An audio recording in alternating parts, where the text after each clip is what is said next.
आज 14वां तक पहुंच गया। तो ये कब रिफॉर्म होगा, कब चीज़ें सुधरेगी? सरकारें बदलती है, सरकारें आती है जाती रहती है, लेकिन हमारा भविष्य का क्या होगा? हमें तो शोषित कर दिया गया, हमें तो पीड़ित बना दिया गया है, हमें इतना दबाया गया, इतना कुचला गया है कि हम उठ के खड़ा नहीं हो पा रहे हैं। इसीलिए हम कहते हैं, क्या फर्क पड़ता है इस देश में राजा कौरव हो या पांडव? क्या फर्क पड़ता है इस देश में राजा कौरव हो या पांडव? जनता तो बेचारी द्रौपदी है, जनता तो बेचारी द्रौपदी है। अगर राजा अगर युधिष्ठिर हुए तो राजा अगर युधिष्ठिर हुए तो अपनी बीवी को बेचने के काम आएंगे, और अगर राजा दुर्योधन हुए तो चिरहरण के काम आएंगे।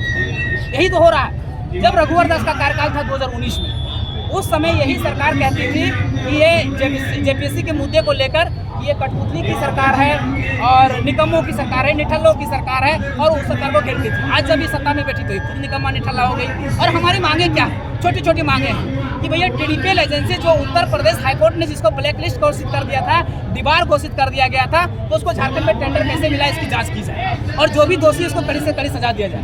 दूसरी हमारी मांग है कि टीडीपीएल एजेंसी के द्वारा जितनी भी परीक्षाएं ली गई है, चाहे एससीएफ की हो चाहे एफआरओ की हो, जितनी भी परीक्षाएं ली गई है उसको जल्द से जल्द रद्द कर दिया जाए और फिर से एग्जाम को कंडक्ट करा जाए।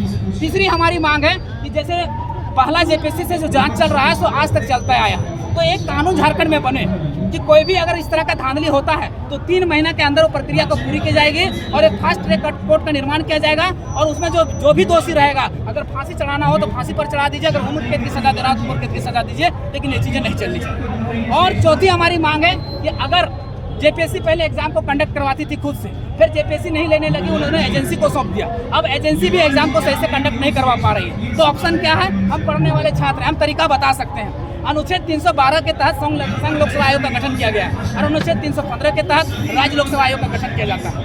अब प्रावधान ये है कि अगर राज्य लोक सेवा आयोग सही से एग्जाम को कंडक्ट नहीं करवा पा रही है तो इसके बाद प्रावधान ये है कि वो चाहे तो राज्यपाल के अनुमोदन के बाद अगर राष्ट्रपति सहमति दें तो संघ लोक सेवा आयोग इस एग्जाम को कंडक्ट करवा सकती है। और अभी वर्तमान में फ्रेश करने का एक ही माध्यम है। क्यों? क्योंकि आपको पता होगा कि संघ लोक सेवा आयोग की एक्यूरेसी रेट एग्जाम लेने की, उसको कंडक्ट करवाने की फ्रेश तरीके से 99% रही। तो 99% रही तो चीज़ें सुधर जाएंगी।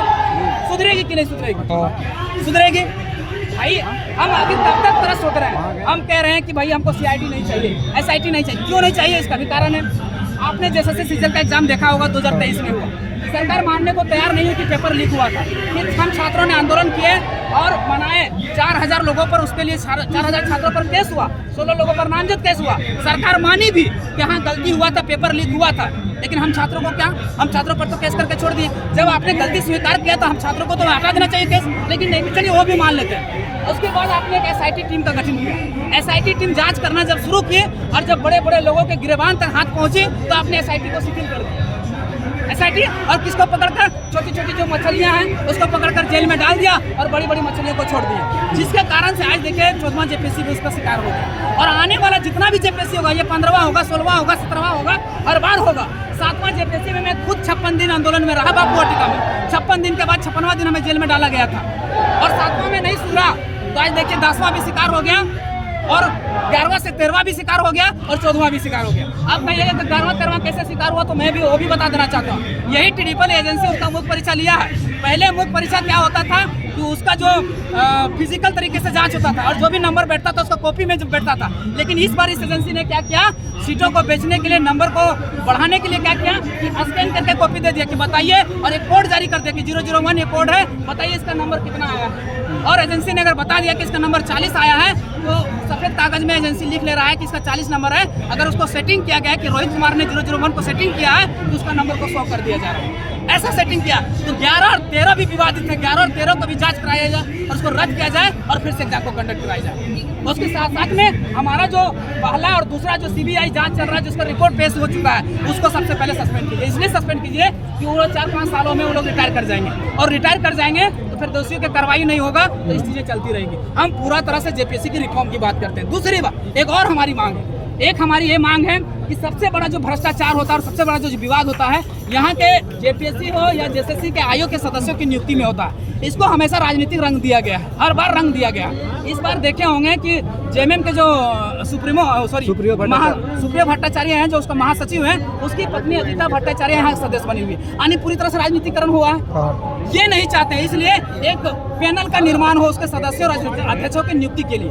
तो वो पैनल कैसे बने उसका भी मैं उदाहरण बताना चाहता हूँ। एक विधायिका का, एक कार्यपालिका का और न्यायपालिका का एक सदस्य हो, और अध्यक्ष केवल मुख्यमंत्री हो और उस सदस्यों की नियुक्ति करे, और उसको पूरी तरह से राजनीतिक पटापे से दूर रखा जाए और उसकी नियुक्ति किया जाए। क्योंकि जो आदमी सेटिंग वेटिंग से अध्यक्ष बनेगा, सचिव बनेगा या सदस्य बनेगा, वो काहे न भ्रष्टाचार करेगा भाई, काहे नहीं करेगा?